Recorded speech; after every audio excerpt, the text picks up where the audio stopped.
E, Fernando, como começa o processo que vai desembocar no processo da Polícia Federal, No do enquadramento da enquadramento? Lei de Segurança Nacional, né? Na verdade é o seguinte, tem uma Porque é de explicação, 83, né? tem uma explicação pontual, factual, que é o seguinte, um dos nossos companheiros, que é o Vinícius, ele começou a namorar com uma companheira, que é a Beth, a Elizabeth, e ela era menor de idade e filha de militar. Então eles começam a namorar, ela começa a se rebelar contra o pai, a estrutura de repressão dentro de casa, e aí o que acontece?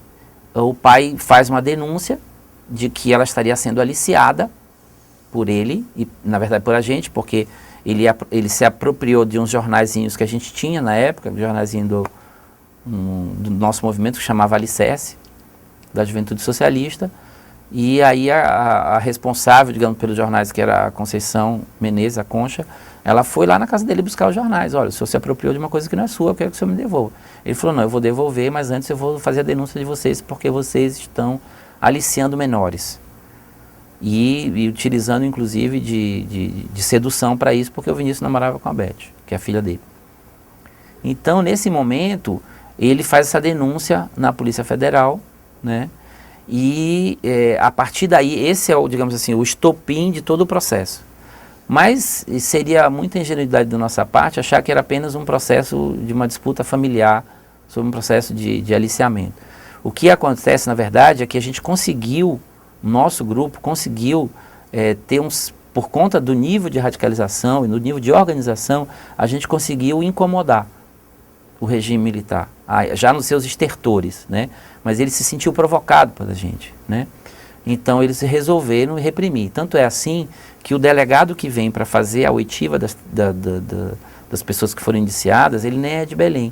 Se eu não me engano, ele era de Recife na época, era um especialista em trotskismo. Ele conhecia todas as correntes trotskistas, ele era um estudioso das correntes trotskistas. Então o que acontece nesse processo? Eles invadem, vão começar primeiro Aí pela o que invasão da acontece? Olha sede. só, tinha uma viagem marcada, eu, Berna e Cláudio, para São Paulo, para fazer uma formação política. A gente tinha uma sede que ficava ali na 9 de janeiro, próximo do museu. E aí, no dia da viagem, que todos nós estávamos ansiosíssimos para fazer essa formação política em São Paulo, eu, Berna e Cláudio, eu estava com o Cláudio e a gente ia passar na sede para pegar uma mochila, para arrumar as roupas do Cláudio. O pai e a mãe do Cláudio já estavam na rodoviária com a Berna, nos aguardando para o embarque. Então eu e o Cláudio resolvemos passar na sede para pegar uma mochila para colocar as roupas dele. E eu já estava com minha mochila pronta, e a gente já ia, a viagem acho que era 7 horas da noite. E a gente entra na vila. Quando a gente entra na vila, ingenuidade nossa, né? A vila é completamente diferente, porque a sede era no fim de uma vila. E todos os vizinhos na janela, um silêncio, e a porta da nossa sede fechada, que nunca ficava fechada. Mas a gente, na ingenuidade, né? Hoje, talvez a gente não fizesse isso, mas batemos na porta. Quando a gente bate na porta, abre o delegado, pega, hoje está cheio. E foi começando a chegar gente. E a gente preocupado, porque as passagens estavam comigo, e a Berna estava na rodoviária esperando. Assim, a próxima que vem é a Berna, né? Ela sabia que a gente ia para lá, não tinha telefone celular. E o desespero da gente estando dentro da sede, sabendo que os nossos companheiros estavam vindo todos para ser presos lá dentro. E ela veio, e foi de fato assim, ela foi presa, chegou, ela abriu e ela percebeu o que estava acontecendo. O pai e a mãe do Cláudio não perceberam o que estava acontecendo, porque tinha muita gente lá, eles sempre viam muita gente, nossa. E eles começaram a brigar com o Cláudio. Cláudio, o que você está fazendo? Olha o horário, vai perder o ônibus. Mãe, a polícia. Que polícia? Nada, menino, não está vendo. É uma responsabilidade brigando com a gente. Até que alguém falou assim, olha, é a Polícia Federal que está aqui, nós estamos presos, né? E ela quase desmaiou lá dentro, enfim. Eles fizeram uma devassa na nossa sede. Fotos, jornais, material, livros, agendas, tudo foi confiscado. E a partir desse processo, lá eles prenderam, acho que umas 30 e poucas pessoas. Depois eles ampliaram. O Vinícius chegou aí na sede também. Chegou aí na sede. Quem não estava nessa vez foi o Chico. Mas ele foi pego depois num crivo. Depois eles foram aumentando o número de depoimentos, né? Tinha uma reunião para discutir chapa de DC. Por isso tinha muita gente. Aí o que acontece? E a gente não viaja, óbvio, a gente perde a viagem, fica detido lá. Eles marcam depoimento no dia seguinte, alguns dias depois, né? Nesse momento vem um quadro nosso da Convergência Nacional para cá, para nos ajudar, que tem experiência nisso. Era o Bernardo Cerdeiro, e ele veio para orientar os nossos depoimentos. E tem um evento importante nisso, que eu acho que é importante registrar, que é o seguinte: até então, a linha de defesa da SDDH, que era quem dirigia todos os depoimentos, era negar tudo. Eu lembro que a gente reuniu com o Zé Carlos Castro, o Zé Acreano, e a orientação deles é: olha, neguem tudo. Se aparecer vocês nessa foto, vocês dizem, não sou eu. Se aparecer sua letra aqui, você diz, não fui eu. Neguem tudo. A gente reuniu e disse, não tem por que negar isso. Nós somos uma organização legal, nosso jornal é legal, a gente pode vender o jornal, nossa sede é legal, o PT é legal, por que a gente vai dizer que a gente não... Nós vamos fazer isso, nós vamos admitir essa estrutura legal. Nunca ninguém tinha feito isso em Belém. Quando a gente começa a fazer, como era muita gente, nem todos os advogados ficaram cientes dessa nossa linha. Eu, por exemplo, fui com um advogado, meu depoimento talvez tenha sido pior porque foi o segundo. E a gente só eram 2 por dia. A gente imaginou que os depoimentos iam durar 40 minutos, o primeiro durou 3 horas, o meu durou 6 horas. Então eu não tive tempo de conversar com a pessoa que saiu no primeiro depoimento, ele ficou muito abalado. Quem foi o primeiro? O Sérgio, um rapaz da juventude, não sei. Sérgio de Ruiz? Não. O Sérgio o Sérgio da Ruiz não chegou a ser indiciado nesse processo. Não lembro o nome dele. Era um estudante universitário e eu lembro que, enquanto ele saía, eu entrava, as feições dele absolutamente macabras, assim. E eu fiquei muito preocupado, né? Já o terceiro depoimento, a gente conseguiu reunir e explicar. Nesse primeiro depoimento, tu foste sozinho? Então, eu fui com um advogado que não sabia que a gente ia assumir certas coisas. Era o Zé Carlos? Não, acho que era o Zé Acreano Brasil, se não me engano. Não, Deusdete. Aí o que acontece? Ele estava lá e o delegado começou a perguntar coisas assim, é você nessa foto? Eu falei, sou. Vocês vendem o jornal? Eu falei, vendemos. Vocês têm sede? Eu falei, temos. Vocês disputam a eleição pelo PT? Disputamos. E ele foi me olhando e dizendo, opa, não foi isso que tinha sido acordado. É que ele não sabia que a gente ia assumir. Nós tínhamos falado para o Zé Carlos Castro, que era o chefe da equipe de advogados que nos defendia. E ele foi suando, né, dizendo assim, poxa, ele está quebrando toda a minha linha de argumentação. E ele, depois, como demorou muito, depois de 3 horas, sei lá, 4 horas, ele se levantou e disse, olha, eu tenho compromisso, eu vou ter que sair. E o delegado perguntou assim, mas você vai ficar sozinho? Tem alguém que você queira que lhe acompanhe? Eu falei, meu pai está aí. E ele disse, não, então pode mandar trazer seu pai. Meu pai ficou do meu lado. E ele foi perguntando várias coisas. Quem é Nahuel Moreno? Né? Que Nahuel Moreno é esse teórico argentino do trotskismo. Na verdade, o nome dele é Hugo Bressano. Ele usava vários codinomes. Ele escreveu livros com Hugo Bressano, com Nahuel Moreno. Tu disseste isso pro delegado? Com Darius Karen, não. Essa parte internacional a gente negou tudo. Porque era proibido pela legislação você ter ligação internacional. Então a parte legal, PT, jornal, sede, campanha, DCE, foto, tudo isso a gente... Quando ele começou a perguntar da nossa ligação internacional, que ele sabia de tudo, dos rachas que tinha nas organizações, da Organização Socialista Internacionalista, do problema com o Mitterrand na França, que originou um racha, tudo isso ele sabia, ele era um especialista. E o problema do Mitterrand na França? Eu falei, não sei, o presidente da França foi eleito. Não, e o Nahuel Moreno? E o caderno que tem aqui, que é uma das companheiras nossa, Pauline, escreveu assim, Matéria, Revolução, Professor Moreno. E ele perguntou, o que é isso aqui? Quem é Moreno? Eu falei, deve ser o professor dela, né? Aí ele olhou na minha cara e disse, professor dela. Tá bom, escreva aí. Então, essa parte da ligação internacional, a gente negou tudo, né? E no final tem um episódio interessante que meu pai calado, né? No final ele vira para o meu pai. Meu pai era, assim, um comunista empírico, né? Leu muito Jorge Amado, Érico Veríssimo, então ele tinha um espírito libertário.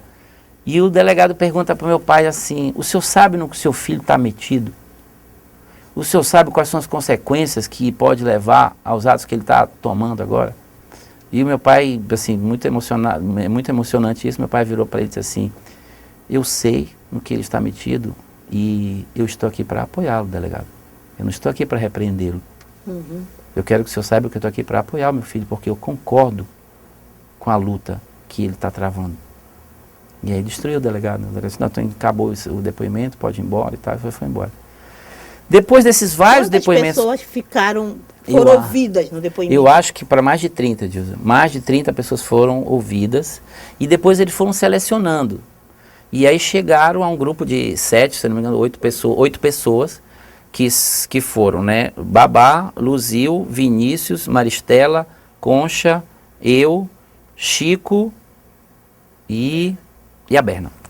Os 8 depoimentos pessoas. foram tomados pelo DOPS? Ou foi pela Polícia Não, Federal? foi pela Polícia Federal, foi por esse delegado da Polícia Federal, delegado Moisés, que veio de fora só para fazer essas oitivas. E qual foi a denúncia, afinal, A denúncia era, primeiro, começou com aliciamento de menores, né, e corrupção política de menores, quer dizer, você está fazendo a perversão política, né, de as pessoas irem para a luta. Mas depois, como eles coletaram material, aí eles já vão enquadrando a gente em incitamento à luta armada, eles pegam textos do livro do Trotsky que, na época da luta contra o fascismo, pregava destacamentos armados do proletariado para enfrentar o nazifascismo, e aí eles pegaram a intervenção contra a luta de classes, o comunismo, né, a subversão. Então aí o corolário das acusações se ampliou para subversão, incitamento à luta armada, incitamento à luta de classes, e aí foram enquadrando a gente nos artigos lá da Lei de Segurança Nacional. 2 ou 3 ou 4, cada um de nós tinha 2 ou 3 artigos que estavam enquadrados. Começou com esse mote, por isso que eu digo que é apenas um mote, um estopim, né? Muito ingênuo quem acha que o processo foi um processo por conta de aliciamento, não era esse o fato. O fato é que eles estavam querendo realmente enquadrar a gente e julgar, enquadrar na Lei de Segurança Nacional, como que contra a pátria, né? Contra o governo brasileiro, como crime de subversão, né? Agora, é um processo interessante porque nesse mesmo momento acontecem as lutas pelas diretas, né? Então a gente tem esses 8, são submetidos a várias audiências. As pessoas que iam assistir essas audiências eram submetidas a revistas muito constrangedoras, tinha que tirar a roupa para entrar no tribunal militar, e uma cabine para mulher, uma cabine para homem, e tinham que se despir quase completamente, fazer revista, para poder entrar lá no tribunal que fica aqui na Governador Zé Malché hoje, né? O tribunal militar. E a gente, então, participa de 1, 2, 3, 4, 5 oitivas, e toda vez ele tem que ler aquele relatório todo, com os enquadramentos que a gente está sendo ameaçado e tal. E numa dessas audiências, por coincidência, é no dia do ato pelas diretas, em que o Lula vem a Belém. E a gente sempre levava muita gente para ir assistir essas oitivas, né? E o Lula, num desses dias, como é o dia do ato, a gente desloca todo mundo para o ato e quase não vai ninguém, só os familiares mais próximos que vão para assistir a audiência. E nesse dia o Lula está em Belém. E a gente leva o Lula lá, acho que foi até o Nazareno Noronha, levou, e foi uma cena interessante, porque o Lula era o quê? É um líder operário. E a gente ficava numa área isolada, onde ninguém poderia entrar, nem os nossos familiares, só os advogados, os juízes e nós. E a gente ficava de costas, né? Tinha uma cerca.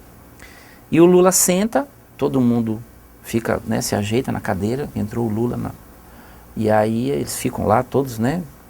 E de repente o Lula tem que ir para o ato, o Lula fica uns 15 minutos lá, o Lula abre a cerquinha, que era proibida, e nos cumprimenta a todos individualmente, né? Companheiro, não sei o quê, luta, força e tal, vai dar tudo certo. E ninguém fala nada. Todo mundo quietinho, pela autoridade que ele impunha naquela época, né? E aí depois ele sai, ninguém ousa dizer, olha, você não pode entrar aqui. Ele cumprimenta todos nós, sai e vai para o ato. E quando a gente termina de lá, a gente também vai para o ato, né?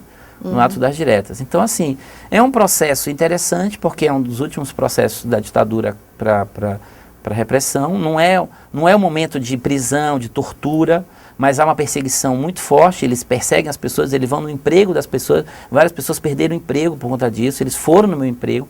E eu só não perdi o emprego naquela época, com 17 anos, 18, eu já trabalhava, porque o meu irmão desempenhava um papel importante lá, mas a Polícia Federal foi no meu emprego, falou com o meu chefe, digo, olha, é um comunista, demita.